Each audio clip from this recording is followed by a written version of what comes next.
Alright, what we're going to reason about today. Here we are on another occasion where we have some not too pleasant things to reason about. Here we are sitting on the day after the verdict, rather an announcement about the Michael Brown murder.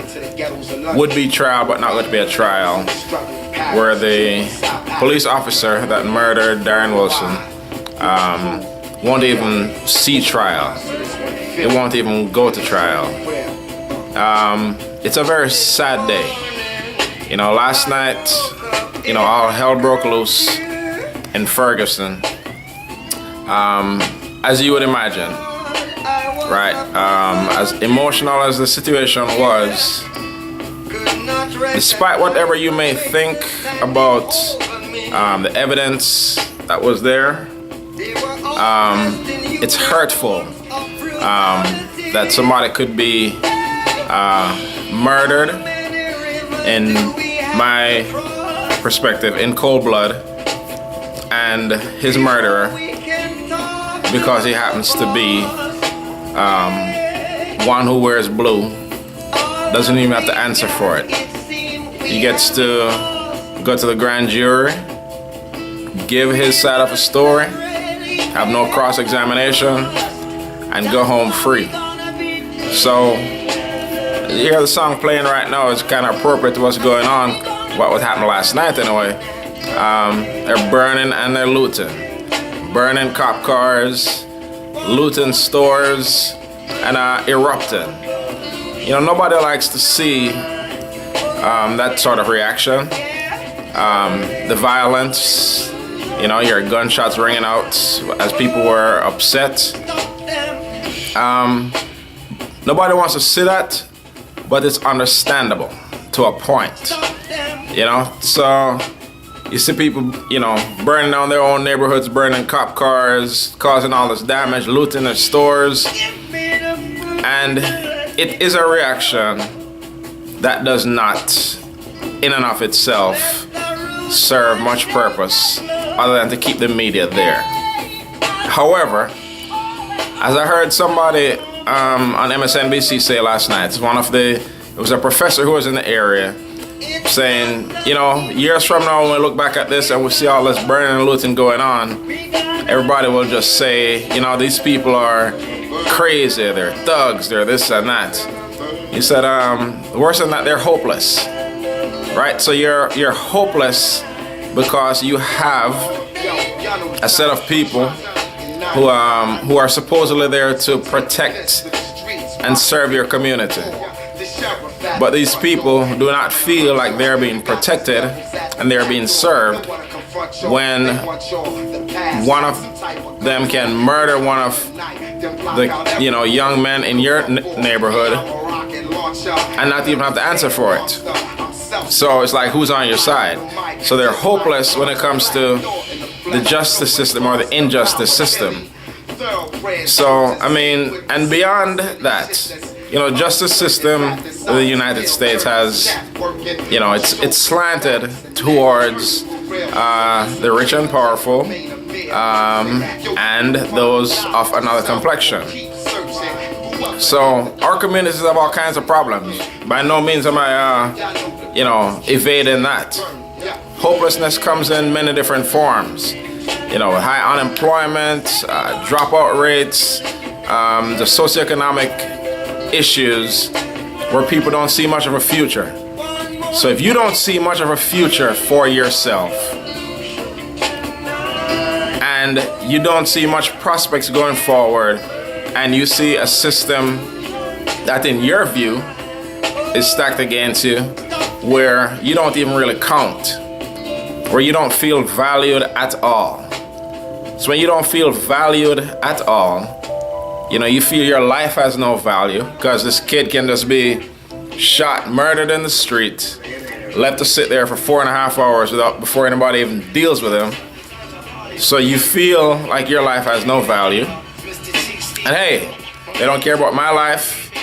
I'm not going to care about my community, about your store, about, again, these are as one speaking with a logical mind, it's not something I would do, but we have to understand it. We have to understand it because as a society, we have to deal with it. You know, whether or not we believe it's a justified reaction, it happens. This didn't just happen overnight, right? This is a powder keg that's been building up for years and years and years. There are Fergusons all over the United States. When I say that, I mean there are all types of communities where people feel disenfranchised, they feel left out. And look, there's a lot that we need to do differently so that is not the case. And I guess it's a good transition to talk about some of that. So we know what the problems are. We have poverty, we have unemployment, we have all these problems going on. And then we feel the system is stacked against us. With all that said, Ferguson is a community predominantly black, right? And I'm using Ferguson just because that's the focal point of a lot that's going on right now. But this is a mirror image of what's going on in many other different communities. They have something like around 70% black population in that area. And you look at their representation in government, from the mayor's office to the city council to the police force to that entire community. They are represented by people who do not look like them. Now, you don't necessarily have to be black to understand many of the issues pertaining to a predominantly black, low-income community, but it helps. So you have a lot of people who aren't participating in the process. It's like every election year, you know, when I make my Facebook posts and what have you, about making sure to vote. For the most part, you know, most of my friends are on board at that same level of thinking. But then you have occasional people who don't see a point in it. They don't see anything in it for them. You know, that is such a misguided view. If we look at Ferguson, for example, the governor of Missouri, right, was elected. That governor had a chance to remove the prosecutor who did a terrible job in this case. Let me just say that. He did a terrible job because he did not seek an indictment like most prosecutors do. And there were warnings about this prosecutor from months ago because of similar issues in the past. Didn't feel like he would be on the side of the people. He was also elected. So you have people who are in positions who were elected by others, you know, people who do not think like you, who do not have your best interests at heart, and they are the main central figures in this case. So yeah, we can erupt now and, you know, loot and march and protest and do all this stuff. That's okay for a night. We have so much more work to do.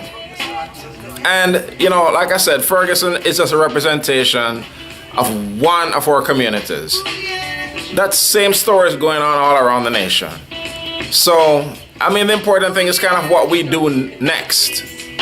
You know, I've seen a lot of posts today about, yeah, voting is good or voting isn't going to cure everything. Of course it's not. There's no one thing that's going to resolve this issue. That is one very important step that we can take. We can't just vote for president and say, oh, Obama isn't doing this, Obama isn't doing that, or, you know, why isn't Obama in Ferguson, this and that? He's a president, right? There's so many other elected officials that, you know, kind of operate our world at a city level, at a state level, at a federal level. You know, we have to be involved in the process. So voting is one part of it. By no means is it the only issue. You know, economic empowerment. I was reading something this week, you know, where it said the first stage of the civil rights battle was, you know, civil rights, equal treatment. The next stage needs to be the silver rights, about the dollar bill. You know, cash rules everything around me, dollar bill. So we have to make a conscious effort to spend within our communities. Yes, it's fine to go, you know, go and get outside of your community and buy some other things every now and then. But we have to make sure that when that black barbershop opens up, when that black restaurant opens up, when that black, pool hall or dry cleaners or whatever, be conscious of where you spend your dollars. We want those dollars recycling within our community. We want to support businesses that have our best interests at heart. So that's on the consumer side. On the business standpoint, we have to make sure that we can provide a similar level of product and service as you can get anywhere else. But again, it's a mindset. It's about having a conscious effort, So there's Black Friday coming up, and there's a big boycott, because we have trillions of dollars of spending power within our community that isn't being realized. And so there's this big boycott to boycott Black Friday. Okay, that's one message, means of getting the word out there. But don't not spend on Black Friday, then run back to that same store the day after and pay full price. That doesn't make a lot of sense. What we have to do is make sure that on an ongoing basis, we support our own. So there's voting, there's economics, and this may seem simple, but it obviously all starts at home. It starts with, man and woman at home and kids. Every man take care of your house, take care of your kids. Every woman take care of your house, take care of your kids. Make sure your home unit is safe and secure. Beyond the home, you have your community, you have your neighbors. Make sure you have a good family structure. You keep your eye on the neighborhood. Watch out for your neighborhood. We have to look out for our own is the bottom line. Look out for our families, our kids, our communities. We have leaders all amongst us. Something else I said today. I was talking about who is the black leader. Al Sharpton isn't doing this. Jesse Jackson isn't doing that. Who is the leader of white America? There is no one leader. We don't need a leader. We need leaders. We need you to step up. I'm speaking to myself as well. Within our homes, within our communities, within our churches, mosques, whatever. We need to step up and represent within our own. So we have to, what matters to us, we have to step up and take charge of it. Right? So, we can go on forever and ever about this, but we know that this will likely happen again at some point. Right? We need to do our part to guide a young man who may be going off the wrong path, guide a young lady who may be going off the wrong path, take care of our own, get them out of these situations, right? We have to make sure we're represented and our voices are heard. Don't just elect people and then go about your business. We have to stay actively involved, right? So it's on many different fronts. We just have to be better.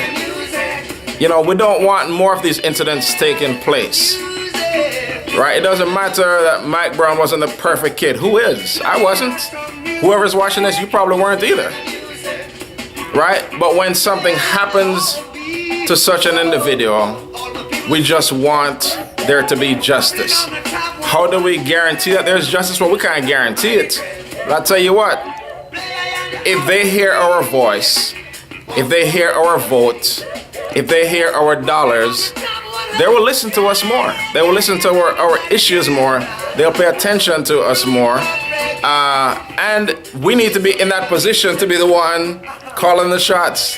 Instead of coming and begging for justice, we need to be the prosecutor. We need to be the mayor. We need to be the governor. So, we can go all day about things we need to do differently. But, last I'd just like to say, rest in peace to Mike Brown. I pray for his family. They're grieving. Obviously, they lost their son in a brutal fashion. And then, it's like dealing with it all over again because the person that for sure murdered him is walking free. So I say a prayer for that family. I say a prayer for Ferguson. I say a prayer for all the Fergusons around the United States of America. And like I said, you know, we all need to do our part. It's on each and every one of us to see a better tomorrow. We have to step up in our own ways, you know, and do our part. All right, that's my reason on this matter. I hope to never reason about an issue like this again. Sadly, I might have to. All right, bless up, one love.